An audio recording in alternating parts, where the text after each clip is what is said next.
ओम श्री परमात्मने नमः। ओम नमो भगवते वासुदेवाय। प्रिय भक्तजनों, आज हम श्रीमद् भगवत गीता जी के चौथे अध्याय का अभ्यास करेंगे। तो सबसे पहले हम एक कथा के द्वारा जानेंगे कि श्रीमद् भगवत गीता जी के चौथे अध्याय को निरंतर अभ्यास करने से हमें क्या फल मिलता है। तो आइए श्री गणेश करते हैं। भगीरथी के तट पर वाराणसी नाम की एक पुरी है, जहाँ विश्वनाथ जी के मंदिर में भरत नाम के एक योगनिष्ठ महात्मा रहते थे, जो प्रतिदिन आत्मचिंतन में तत्पर थे। आदर पूर्वक गीता के चौथे अध्याय का पाठ किया करते थे। उनके अभ्यास से उनका अंतःकरण निर्मल हो गया था। एक समय की बात है, वे तपोवन नगर की सीमा में स्थित देवताओं का दर्शन करने की इच्छा से भ्रमण करते हुए नगर से बाहर निकल गए। वहाँ बेर के 2 वृक्ष थे। उन्हीं की जड़ में वे विश्राम करने लगे। एक वृक्ष की जड़ में उन्होंने अपना मस्तक रखा था और दूसरे वृक्ष के मूल में उनका एक पैर टिका हुआ था। थोड़ी देर के बाद जब वे तपस्वी चले गए, तब बेर के वे दोनों वृक्ष 5 ही दिनों के भीतर सूख गए। उनके पत्ते और डालियां भी नहीं रह गई। इसके बाद वे दोनों वृक्ष की ब्राह्मणों के पवित्र घर में 2 कन्याओं के रूप में उत्पन्न हुए। वे दोनों कन्याएं जब बढ़कर 7 साल की हो गई, तब एक दिन उन्होंने दूर देशों से घूम कर आते हुए भरत मुनि को देखा। उन्हें देखते ही वे दोनों उनके चरणों में गिर पड़ी और मीठी वाणी से बोली, हे मुने, आपकी कृपा से ही हम दोनों का उद्धार हुआ है। हमने बेर की योनि त्याग कर मानव शरीर प्राप्त किया है। उनके इस प्रकार कहने पर मुनि को बड़ा आश्चर्य हुआ। उन्होंने पूछा, पुत्रियों, मैंने कब और किस साधन से तुम्हें मुक्त किया था? साथ ही यह बताओ कि तुम्हारे बेर के वृक्ष होने में क्या कारण था, क्योंकि इस विषय में मुझे कुछ भी ज्ञात नहीं है। तब वे कन्याएं पहले से अपने बेर हो जाने का कारण बतलाती हुई बोली, हे मुनि, गोदावरी नदी के तट पर छिन्न पाप नाम का एक उत्तम तीर्थ है, जो मनुष्यों को पुण्य प्रदान करने वाला है। वह पावनता की चरम सीमा पर पहुंचा हुआ है। उस तीर्थ में सत्यपा नामक एक तपस्वी बड़ी कठोर तपस्या कर रहे थे। वे ग्रीष्म ऋतु में प्रज्वलित अग्नियों के बीच में बैठते थे। वर्षा काल में जल की धाराओं से उनके मस्तक के बाल सदा भीगे ही रहते थे तथा जाड़े के समय जल में निवास करने के कारण उनके शरीर में हमेशा रोंगटे खड़े रहते थे। वे बाहर भीतर से सदा शुद्ध रहते, समय पर तपस्या करते और मन और इंद्रियों को संयम में रखते हुए परम शांति को प्राप्त करके आत्मा में ही रमण करते थे। वे अपनी विद्वता के कारण जैसे व्याख्यान करते थे, उसे सुनने के लिए साक्षात ब्रह्मा जी भी प्रतिदिन उनके पास उपस्थित होते और प्रसन्न करते थे। ब्रह्मा जी के साथ उनका संकोच नहीं रह गया था, अतः उनके आने पर भी वे सदा तपस्या में मग्न रहते थे। परमात्मा के ध्यान में निरंतर संग रहने के कारण उनकी तपस्या सदा बढ़ती रहती थी। सत्यता को जीवन मुक्त के समान मानव इंद्र को अपने समृद्धिशाली पद के संबंध में कुछ भय नहीं था। तब उन्होंने उनकी तपस्या में सैकड़ों विघ्न डालने आरंभ किए। अप्सराओं के समुदाय से हम दोनों को बुलाकर इंद्र ने इस प्रकार आदेश दिया, तुम दोनों जाओ और उस तपस्या की तपस्या में विघ्न डालो, जो मुझे इंद्र पद से हटाकर स्वयं स्वर्ग का राज्य भोगना चाहता है। इंद्र का यह आदेश पाकर हम दोनों उनके सामने से चलकर गोदावरी के तीर पूर्व पर जहाँ मुनि तपस्या करते थे आई। वहाँ मंद एवं गंभीर स्वर से बजते हुए मृदंग तथा मधुर वेणुनाद के साथ हम दोनों ने अन्य अप्सराओं सहित मधुर स्वर में गाना आरंभ किया। इतना ही नहीं, उन योगी महात्मा को वश में करने के लिए हम लोग स्वर, ताल और लय के साथ नृत्य भी करने लगी। बीच बीच में जरा जरा सा अंचल खिसकने पर उन्हें हमारी छाती भी दिख जाती थी। हम दोनों की उन्मत्त गति काम भाव का उद्दीपन करने लगी थी, किंतु उसने उन निर्विकार चित्त वाले महात्मा के मन में क्रोध का संचार कर दिया। तब उन्होंने हाथ में थोड़ा जल छोड़कर हमें क्रोध पूर्वक शाप दिया, अरे तुम दोनों गंगा जी के तट पर बेर के वृक्ष हो जाओ। यह सुनकर हम लोगों ने बड़ी विनय के साथ कहा, महात्मन हम दोनों पराधीन थी, अतः हमारे द्वारा जो दुष्कर्म बन गया है उसे आप माफ करें। यूँ कहकर हमने मुनि को प्रसन्न कर लिया। तब उन पवित्र चित्त वाले मुनि हमारे शाप उद्धार की अवधि निश्चित करते हुए कहा, भरत मुनि के आने तक तुम पर यह शाप लागू होगा। उसके बाद तुम लोगों का मृत्यु लोक में जन्म होगा और पूर्व जन्म की स्मृति बनी रहेगी। हे मुने, जिस समय हम दोनों बेर वृक्ष के रूप में खड़ी थी, उस समय आपने हमारे समीप आकर गीता के 14 अध्याय का जप करते हुए हमारा उद्धार किया था। अतः हम आपको प्रणाम करती हैं। आपने केवल शाप से ही नहीं, इस भयानक संसार से भी गीता के 14 अध्याय के द्वारा हमारा उद्धार किया है। श्री भगवान जी कहते हैं, उन दोनों के इस प्रकार कहने पर मुनि बहुत ही प्रसन्न हुए और उनसे पूजित हो विदा लेकर जैसे आए थे वैसे ही चले गए, तथा वे कन्याएं भी बड़े आदर के साथ प्रतिदिन गीता के 4 अध्याय का पाठ करने लगी, जिससे उनका उद्धार हो गया। जय जय श्री राधे। तो भक्तजनों, ये था श्रीमद् भगवत गीता जी के 4 अध्याय को अभ्यास करने का फल। आइए अब हम श्रीमद् भगवत गीता के 4 अध्याय को प्रारंभ करते हैं। ओम श्री परमात्मने ही नमः। श्री कृष्ण महाराज बोले, हे अर्जुन, मैंने अविनाशी योग को कल्प के आदि में सूर्य के प्रति कहा था, और सूर्य ने अपने पुत्र मनु के प्रति कहा, और मनु ने अपने पुत्र राजा इक्ष्वाकु के प्रति कहा। इस प्रकार परंपरा से प्राप्त हुए इस योग को राज ऋषियों ने जाना, परंतु हे अर्जुन, यह योग बहुत काल से इस पृथ्वी लोक में लोप हो गया था। वह ही यह पुरातन योग अब मैं तेरे लिए वर्णन किया है, क्योंकि तू मेरा भक्त और प्रिय सखा है, इसलिए। तथा यह योग बहुत उत्तम रहस्य अर्थात मर्मका का विषय है, एक गोपनीय विषय है।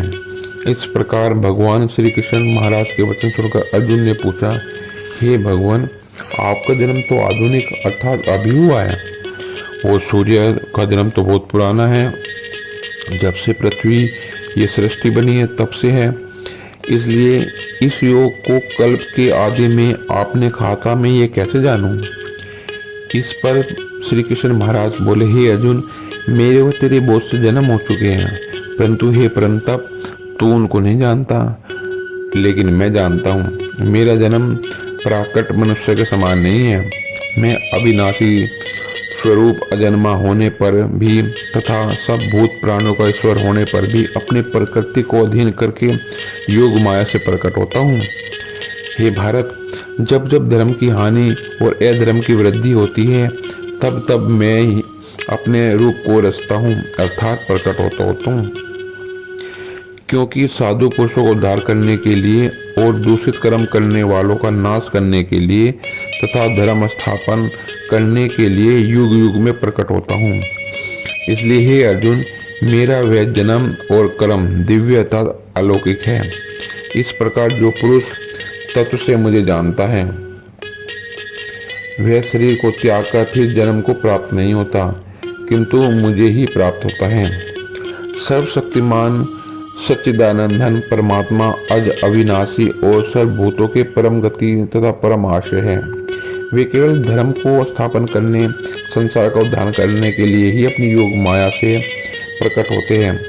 इसलिए परमेश्वर के समान सुहृद प्रेमी पतिता पावन दूसरा कोई नहीं है। ऐसा समझकर जो पुरुष परमेश्वर का अनन्य प्रेम से निरंतर चिंतन करता हुआ आसक्ति रहित संसार में व्रत है, वही उनको तत्व से जानता है। हे अर्जुन, पहले भी राग, भय और क्रोध से रहित अनन्य भाव से मेरे में स्थित वाले मेरे शरण हुए बहुत से पुरुष ज्ञान रूप तप से पवित्र हुए मेरे स्वरूप को प्राप्त हो चुके हैं। क्योंकि हे अर्जुन, जो मेरे को जैसे बसते हैं मैं भी उनको वैसा ही बसता हूँ। इस रहस्य को जानकर ही बुद्धिमान मनुष्यगण सब प्रकार से मेरे मार्ग के अनुसार बरतते हैं। जो मेरे को तत्व से नहीं जानते वे पुरुष इस मनुष्य लोक में कर्मों के फल को चाहते हुए देवताओं को पूछते हैं और उनके कर्मों में से उत्पन्न हुई सिद्धि भी उन्हें मिल जाती है, परंतु उनको मेरी प्राप्त नहीं होती। इसलिए तू मेरे को ही सब प्रकार से बस। हे अर्जुन, गुण और कर्मों के विभाग से ब्राह्मण, क्षत्रिय, वैश्य और शूद्र मेरे द्वारा रचे गए हैं। उनके कर्ता को भी मुझ अविनाशी परमेश्वर को तू अकर्ता ही जान। क्योंकि कर्मों के फल में मेरी स्पृहा नहीं है, इसलिए मेरे को कर्म लिपायमान नहीं करते। इस प्रकार जो मेरे को तत्व से जानता है वह भी कर्मों में नहीं बंधता है, तथा पहले होने वाले मुमुक्षु पुरुषों द्वारा भी इस प्रकार जानकर ही कर्म किया गया है। इससे तू भी पूर्वजों के द्वारा सदासी किए हुए कर्म को ही कर। परंतु कर्म क्या है और अकर्म क्या है, ऐसे इस विषय में बुद्धिमान पुरुष भी मोहित है। इसलिए मैं वह कर्म अर्थात कर्मों का तत्व तेरे लिए अच्छी प्रकार से कहूँगा कि जिसको जानकर तू अशुभ अर्थात संसार बंधन से छूट जाएगा। कर्म का स्वरूप भी जानना चाहिए और अकर्म का स्वरूप भी जानना चाहिए तथा निषिद्ध कर्म का स्वरूप भी जानना चाहिए, क्योंकि कर्म की गति गहन है। जो पुरुष कर्म में अर्थात अहंकार रहित की हुई संपूर्ण चेष्टाओं में अकर्म अर्थात वास्तव में उनका नया होना पना देखे, और जो पुरुष अकर्म में अर्थात अज्ञानी पुरुष के द्वारा किए हुए संपूर्ण क्रियाओं के त्याग में भी कर्म को अर्थात त्याग रूप क्रिया को देखे, वह पुरुष मनुष्यों में बुद्धिमान है और वह योगी संपूर्ण कर्मों को करने वाला है। हे अर्जुन, जिसके संपूर्ण कार्य कामना और संकल्प से रहित है, ऐसे उस ज्ञान रूप अग्नि द्वारा भस्म में कर्मों वाले पुरुष को ज्ञानी जन भी पंडित कहते हैं। जो पुरुष सांसारिक आश्रय से रहित सदा परमानंद परमात्मा के तरफ है, वह कर्मों के फल और संग अर्थात कर्तव्य अभिमान को त्याग कर कर्म में अच्छी प्रकार बरतता हुआ भी कुछ नहीं करता। और जिसने अपने अंतःकरण को जीत लिया है, जिसने शरीर की सारी इच्छाएं त्याग दी है, संपूर्ण भोगों की सामग्री जिसने ऐसा आशा रहित पुरुष केवल शरीर संबंधी कर्म को करता हुआ भी पाप को प्राप्त नहीं होता। अपने आप जो कुछ आप प्राप्त हो उसी में संतुष्ट रहने वाला है और हर्ष शोक आदि द्वंद्वों से अतीत हुआ तथा मत्सरता अर्थात ईर्ष्या से रहित सिद्धि और असिद्धि में समत्व भाव वाला पुरुष कर्मों को करते हुए भी नहीं बंधता है, क्योंकि आसक्ति से रहित ज्ञान में स्थित चित्त वाले यज्ञ के लिए आचरण करते हुए मुक्त पुरुष के संपूर्ण कर्म नष्ट हो जाते हैं। उन यज्ञ के लिए आचरण करने वाले पुरुषों में से कोई तो इस भाव से यज्ञ करते हैं कि अर्पण अर्थात शुरुवादिक भी ब्रह्मा है और हवि अर्थात हवन करने योग्य द्रव्य भी ब्रह्मा है, और ब्रह्मरूप अग्नि में ब्रह्मरूप कर्ता के द्वारा जो हवन किया गया है वह भी ब्रह्म ही है। इसलिए ब्रह्मरूप कर्म में समाधिष्ठ हुए उस पुरुष द्वारा जो प्राप्त होने योग्य है वह भी ब्रह्म ही है। और दूसरे योगीजन देवताओं के पूजन रूप यज्ञ को ही अच्छी प्रकार से उपासते हैं अर्थात करते हैं, और दूसरे ज्ञानीजन पर ब्रह्म परमात्मा रूप अग्नि के में यज्ञ के द्वारा ही यज्ञ को हवन करते हैं। परम ब्रह्म परमात्मा में ज्ञान के द्वारा एक ही भाव से स्थित होना ही ब्रह्मरूप अग्नि में यज्ञ के द्वारा यज्ञ को हवन करना है। अन्य योगीजन श्रोता आदि सब इंद्रियों को संयम अर्थात स्वाधीनता रूप अग्नि में हवन करते हैं, अर्थात इंद्रियों को विषयों से रोककर अपने वश में कर लेते हैं। और दूसरे योगी लोग शब्द आदि विषयों को इंद्रिय रूप अग्नि में हवन करते हैं, अर्थात राग द्वेष रहित इंद्रियों द्वारा विषयों को ग्रहण करते हुए भी भस्म रूप करते हैं। दूसरे योगीजन संपूर्ण इंद्रियों की चेष्टाओं को तथा प्राणों को व्यापार को ज्ञान से प्रकाशित हुई परमात्मा में स्थित रूप योग अग्नि में हवन करते हैं। सच्चिदानंदन परमात्मा के सिवा अन्य किसी का बिना चिंतन करना ही उन सब का हवन करना है। दूसरे योगीजन संपूर्ण इंद्रियों को चेष्टाओं को तथा प्राणों के व्यापार को ज्ञान से प्रकाशित हुई परमात्मा में स्थिति रूप योग अग्नि में हवन करते हैं। दूसरे कई पुरुष ईश्वर अर्पण बुद्धि से लोक सेवा में द्रव्य लगाने वाले हैं। वैसे ही कई पुरुष स्वधर्म पालन रूप तप यज्ञ को करने वाले हैं और कई अष्टांग योग रूप यज्ञ को करने वाले हैं और दूसरे अहिंसा आदि तीक्ष्ण व्रतों से युक्त यत्नशील पुरुष भगवान के नाम का जप तथा भगवत प्राप्ति विषयक शास्त्रों का अध्ययन रूप ज्ञान यज्ञ के करने वाले हैं। दूसरे योगीजन अपान वायु में प्राण वायु को हवन करते हैं। वैसे ही अन्य योगीजन प्राण वायु में अपान वायु को हवन करते हैं तथा अन्य योगीजन प्राण और अपान की गति को रोककर प्राणायाम प्राण करते हैं। दूसरे नियमित आहार करने वाले योगीजन प्राणों को प्राणों में ही हवन करते हैं। इस प्रकार यज्ञों द्वारा नाश हो गया है पाप जिनका, ऐसे यह सब पुरुष यज्ञों को जानने वाले हैं। हे कुरुश्रेष्ठ अर्जुन, यज्ञों के परिणाम स्वरूप ज्ञान अमृत को भोगने वाले योगीजन सनातन पर ब्रह्म परमात्मा को प्राप्त होते हैं और यज्ञ रहित पुरुष को यह मृत्यु लोक भी सुखदायक नहीं है। फिर परलोक कैसे सुखदायक होगा। ऐसे बहुत प्रकार के यज्ञ वेद की वाणी में विस्तार से कहे गए हैं। उन सबको शरीर मन और इंद्रियों द्वारा क्रिया द्वारा ही उत्पन्न होने वाले जान। इस प्रकार तत्व से जानकर निष्काम कर्म योग द्वारा संसार बंधन से मुक्त हो जाएगा।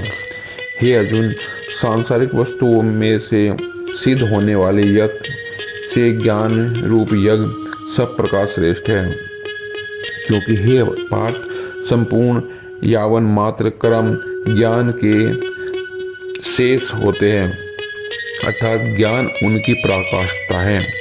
इसलिए तत्व को जानने वाले ज्ञानी पुरुषों से बलि प्रकार दंडवत प्रणाम कर और सेवा और निष्कपट भाव से किए हुए प्रश्न द्वारा उस ज्ञान को जान।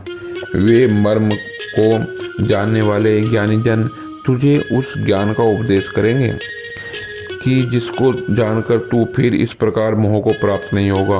और हे अर्जुन, जिस ज्ञान के द्वारा सर्वव्यापी अनंत चेतन रूप हुआ अपने अंतर्गत समष्टि बुद्धि के द्वारा आधार संपूर्ण भूतों को देखेगा और उसके उपरांत मेरे को अर्थात सच्चिदानंदन स्वरूप में एक ही भाव हुआ सच्चिदानंदन में ही देखेगा।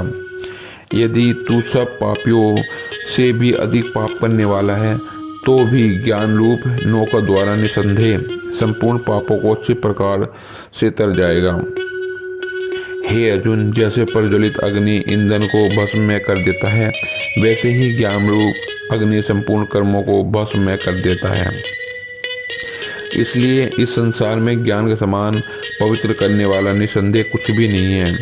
उस ज्ञान को कितने काल से अपने आप समत बुद्धि रूप योग के द्वारा अच्छी प्रकार शुद्धांत करण हुआ पुरुष आत्मा में अनुभव करता है। हे अर्जुन, जितेंद्रिय तत्पर हुआ श्रद्धावान पुरुष ज्ञान को प्राप्त होता है। ज्ञान को प्राप्त होकर तत्क्षण भगवत प्राप्ति रूप परम शांति को प्राप्त हो जाता है। हे अर्जुन, भगवत विषय को न जानने वाला और श्रद्धा रहित और संशयुक्त पुरुष परमात्मा से भ्रष्ट हो जाता है। उनमें भी संशययुक्त पुरुष के लिए तो न सुख है और न यह लोक है और न परलोक, अर्थात यह लोक और परलोक दोनों ही उसके लिए भ्रष्ट हो जाते हैं। हे धनंजय, समत्व बुद्धि रूप योग द्वारा भगवत दर्पण कर दिए गए हैं संपूर्ण कर्म जिसने ज्ञान द्वारा नष्ट हो गए हैं, सब संशय जिसके, ऐसे परमात्मा प्राण पुरुष को कर्म नहीं बांधते। इससे हे ब्रजवंशी अर्जुन, तू समत बुद्धि रूप योग में स्थित हो और अज्ञान से उत्पन्न हुए हृदय में स्थित इस अपने संशय ज्ञान रूप तलवार द्वारा छेदन करके युद्ध के लिए खड़ा हो जा। ओम। इस प्रकार यहाँ पर श्रीमद् भगवत गीता जी के 4 अध्याय का अंत होता है। तो भक्तजनों, ऐसे ही श्रीमद् भगवत गीता का अभ्यास करते रहिए और अपने पूर्वजों का उद्धार करते रहिए। इसके करने से मन को शांति मिलती है और जीवन की हर समस्याओं का समाधान श्रीमद् भगवत गीता जी के अंदर ही आपको मिल जाता है। ओम नमो भगवते वासुदेवाय। जय जय श्री हरि।